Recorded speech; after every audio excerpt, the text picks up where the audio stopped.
Hello, boys and girls. This is Mrs. Vacanti. Today we're going to talk about the comprehension strategy called predicting, and that's thinking about what might come next in the story. There's no right or wrong, and we know that reading is thinking. So if the text doesn't prove our idea to be spot on, we just have to change our thinking just a little bit as we go along in the text. Our first chapter for today is called Summer Days. Got your thinking cap on? The early summer days on a farm are the happiest and fairest days of the year. Lilacs bloom and make the air sweet, and then fade. Apple blossoms come with the lilacs, and the bees visit around the apple trees. The days grow warm and soft. School ends, and children have time to play and to fish for trouts in the brook. Avery often brought a trout home in his pocket, warm and stiff and ready to be fried for supper. Now that school was over, Fern visited the barn almost every day to sit quietly on her stool. The animals treated her as an equal. The sheep lay calmly at her feet. Around the 1st of July, the workhorses were hitched to the mowing machine, and Mr. Zuckerman climbed into the seat and drove into the field. All morning you could hear the rattle of the machine as it went round and round, when the tall grass fell down behind the cutter bar in long green swaths. Next day, if there was no thunder shower, all hands would help rake and pitch and load, and the hay would be hauled to the barn in the high hay wagon, with Fern and Avery riding at the top of the load.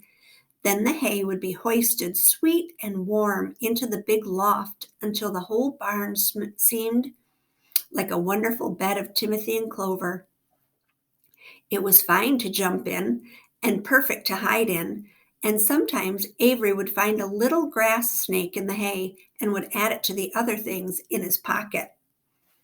Early summer days are a jubilee time for birds. In the fields around the house, in the barn, in the woods, in the swamp, everywhere love and songs and nests and eggs. From the edge of the woods, the white-throated sparrow, which must come all the way from Boston, calls, "Oh, peepity, peepity, peepity," on an apple bough. The phoebe teeters and wags its tail and says, "Phoebe, Phoebe." The song sparrow, who knows how brief and lovely life is, says, "Sweet, sweet, sweet interlude, sweet, sweet, sweet interlude." If you enter the barn, the swallows swoop down from their nests and scold. "Cheeky, cheeky," they say. In early summer, there are plenty of things for a child to eat and drink and suck and chew. Dandelion stems are full of milk. Clover heads are loaded with nectar. The frigid air is full of ice-cold drinks. Everywhere you look is life. Even the little ball of spit on the weed stalk, if you poke it apart, has a green worm inside it. And on the underside of the leaf of the potato vine are the bright orange eggs of the potato bug. It was on a day in early summer that the goose eggs hatched. This was an important event in the barn cellar. Fern was there, sitting on her stool when it happened. Except for the goose herself, Charlotte was the first to know that the goslings had just at last arrived. The goose knew a day in advance that they were coming. She could hear their weak voices calling from inside the egg. She knew that they were in a desperately cramped position inside the shell and were most anxious to break through and get out. So she sat quite still and talked less than usual. When the first gosling poked its gray-green head through the goose's feathers and looked around, Charlotte spied it and made the announcement. "I am sure," she said, "that every one of us here will be gratified to learn that after 4 weeks of unremitting effort and patience on the part of our friend the goose, she now has something to show for it." The goslings have arrived. May I offer my sincere congratulations." "Thank you, thank you, thank you," said the goose, nodding and bowing shamelessly. "Thank you," said the gander. "Congratulations," shouted Wilbur. "How many goslings are there? I can only see one." "There are 7, said the goose. "Fine," said Charlotte. 7 is a lucky number." "Luck had nothing to do with this," said the goose. "It was good management and hard work." At this point, Templeton showed his nose from his hiding place under Wilbur's trough. He glanced at Fern, then crept cautiously toward the goose, keeping close to the wall.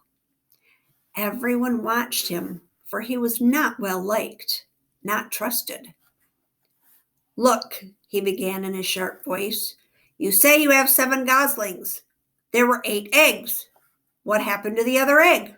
Why didn't it hatch?" "It's a dud, I guess," said the goose. "What are you going to do with it?" continued Templeton, his little round beady eyes fixed on the goose. "You can have it," replied the goose. "Roll it away and add it to the nasty collection of yours." Templeton had a habit of picking up unusual objects around the farm and storing them in his house. He saved everything. "Certainly, certainly, certainly," said the gander. You may have the egg, but I'll tell you one thing, Templeton, if I ever catch you oking your ugly nose around our goslings, I'll give you the worst pounding a rat ever took." And the gander opened his strong wings and beat the air with them to show his power. He was strong and brave, but the truth is, both the goose and the gander were worried about Templeton, and with good reason. The rat had no morals, no conscience, no scruples, no consideration, no decency, no milk of rodent kindness, no compunctions, no higher feelings, no friendliness, no anything. He would kill a gosling if he could get away with it. The goose knew that. Everybody knew that. With her broad bill, the goose pushed the unhatched egg out of the nest, and the entire company watched in disgust while the rat rolled it away. Even Wilbur, who could eat almost anything, was appalled. "Imagine wanting a junky old rotten egg," he muttered. "A rat is a rat," said Charlotte. She laughed a tinkling little laugh. "But, my friends, if that ancient egg ever breaks, this barn will be untenable." "What's that mean?" asked Wilbur. "It means nobody will be able to live here on account of the smell. A rotten egg is a regular stink bomb." "I won't break it," snarled Templeton. "I know what I'm doing. I handle stuff like this all the time." He disappeared into his tunnel, pushing the goose egg in front of him. He pushed and nudged till he succeeded in rolling it into his lair under the trough. That afternoon, when the wind had died down and the barnyard was quiet and warm, the goose led her 7 goslings off the nest and out into the world. Mr. Zuckerman spied them when he came with Wilbur's supper. "Well, hello there," he said, smiling all over. "Let's see. 1, 2, 3, 4, 5, 6, 7. 7 baby geese. Now, isn't that lovely?" Chapter 7. Bad news. Think about what you think that might be, what that bad news might be. Tuck it into your brain, and then we'll read and see if you're spot on or if you need to change your thinking. Wilbur liked Charlotte better and better each day. Her campaign against insects seemed sensible and useful. Hardly anybody around the farm had a good word to say for a fly. Flies spent their time pestering others. The cows hated them. The horses detested them. The sheep loathed them. Mr. and Mrs. Zuckerman were always complaining about them and putting up screens.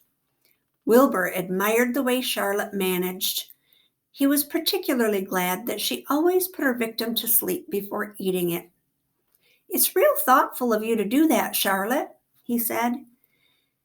Yes, she replied in her sweet musical voice. I always give them an anesthetic so that they won't feel pain.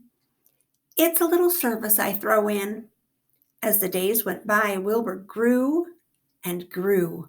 He ate 3 big meals a day. He spent long hours lying on his side, half asleep, dreaming pleasant dreams. He enjoyed good health and he gained a lot of weight. One afternoon, when Fern was sitting on her stool, the oldest sheep walked into the barn and stopped to pay a call on Wilbur. Hello, she said. Seems to me you're putting on weight. Yes, I guess I am, replied Wilbur. At my age, it's a good idea to keep gaining. Just the same, I don't envy you, said the old sheep. You know why they're fattening you up, don't you? No, said Wilbur.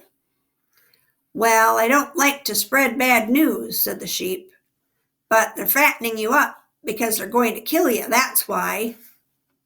They're going to what? Screamed Wilbur. Fern grew rigid on her stool. Kill you, turn you into smoked bacon and ham, continued the old sheep. Almost all young pigs get murdered by the farmer as soon as the real cold weather sets in. There's a regular conspiracy around here to kill you at Christmas time. Everybody is in the plot. Lurvy, Zuckerman, even John Arable. Mr. Arable, sobbed Wilbur. Fern's father? Certainly. When a pig is to be butchered, everybody helps. I'm an old sheep and I see the same thing, same old business year after year. Arable arrives with his 22, shoots the... Stop! Screamed Wilbur. I don't want to die. Save me, somebody, save me! Fern was just about to jump up when a voice was heard. Be quiet, Wilbur, said Charlotte, who had been listening to this awful conversation. I can't be quiet, screamed Wilbur, racing up and down. I don't want to be killed. I don't want to die. Is it true what the old sheep says, Charlotte? Is it true they're going to kill me when the cold weather comes? Well, said the spider, plucking thoughtfully at her web, the old sheep has been around this barn a long time. She has seen many a spring pig come and go. If she says they plan to kill you, I'm sure it's true. It's also the dirtiest trick I've ever heard. What people don't think of. Wilbur burst into tears. I don't want to die, he moaned. I want to stay alive right here in my comfortable manure pile with all my friends. I want to breathe the beautiful air and lie in the beautiful sun. You certainly making a beautiful noise, snapped the old sheep. I don't want to die, screamed Wilbur, throwing himself to the ground. You shall not die, said Charlotte briskly. What? Really? Cried Wilbur. Who's going to save me? I am, said Charlotte. How? asked Wilbur. That remains to be seen, but I am going to save you, and I want you to be quiet. I want you to quiet down immediately. You're carrying on in a childish way. Stop your crying. I can't stand hysterics. Was that the bad news you thought was coming? Chapter 8. A Talk at Home. On Sunday morning, Mr. and Mrs. Arable and Fern were sitting at breakfast in the kitchen. Avery had finished and was upstairs looking for his slingshot. Did you know that Uncle Homer's goslings had hatched? Said Fern. How many? Asked Mr. Arable. 7, replied Fern. There were 8 eggs, but one didn't hatch, and the goose told Templeton she didn't want it anymore, so he took it away. The goose did what? Asked Mrs. Arable, gazing at her daughter with a queer, worried look. Told Templeton she didn't want the egg anymore, repeated Fern. Who is Templeton? Asked Mrs. Arable. He's the rat, replied Fern. None of us like him much. Who's us? Asked Mr. Arable. Oh, everybody in the barn cellar. Wilbur and the sheep and the lambs and the goose and the gander and the goslings and Charlotte and me. Charlotte? said Mrs. Arable. "Who's Charlotte?" "She's Wilbur's best friend. She's terribly clever." "What does she look like?" asked Mrs. Arable. "Well," said Fern thoughtfully, "she has 8 legs. All spiders do, I guess." "Charlotte is a spider?" asked Fern's mother. Fern nodded. "A big gray one. She has a web across the top of Wilbur's doorway. She catches flies and sucks their blood. Wilbur adores her." "Does he really?" said Mrs. Arable rather vaguely. She was staring at Fern with a worried expression on her face. "Oh, yes, Wilbur adores Charlotte," said Fern. Do you know what Charlotte said when the goslings hatched?" "I haven't the faintest idea," said Mr. Arable. "Tell us." "Well, when the first gosling stuck its little head out from under the goose, I was sitting on my stool in the corner and Charlotte was on her web. She made a speech. She said, 'I am sure that every one of us here in the barn cellar will be gratified to learn that after 4 weeks of unremitting effort and patience on the part of the goose, she now has something to show for it.' Don't you think that was a pleasant thing for her to say?" "Yes, I do," said Mrs. Arable. "And now, Fern, it's time to get ready for Sunday school. Tell Avery to get ready, and this afternoon you can tell me more about what goes on in Uncle Homer's barn. Aren't you spending quite a lot of time there? You go there almost every afternoon, don't you?" "I like it there," replied Fern. She wiped her mouth and ran upstairs. After she had left the room, Mrs. Arable spoke in a low voice to her husband. "I worry about Fern," she said.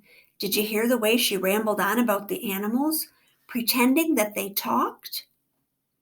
Mr. Arable chuckled. "Maybe they do talk," he said. "I've sometimes wondered. At any rate, don't worry about Fern. She's just got a lively imagination. Kids think they hear all sorts of things." "Just the same, I do worry about her," replied Mrs. Arable.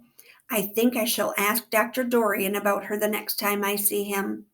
He loves Fern almost as much as we do, and I want him to know how queerly she is acting about that pig and everything. I don't think it's normal. I know perfectly well animals don't talk." Mr. Arable grinned. "Maybe our ears aren't as sharp as Fern's," he said.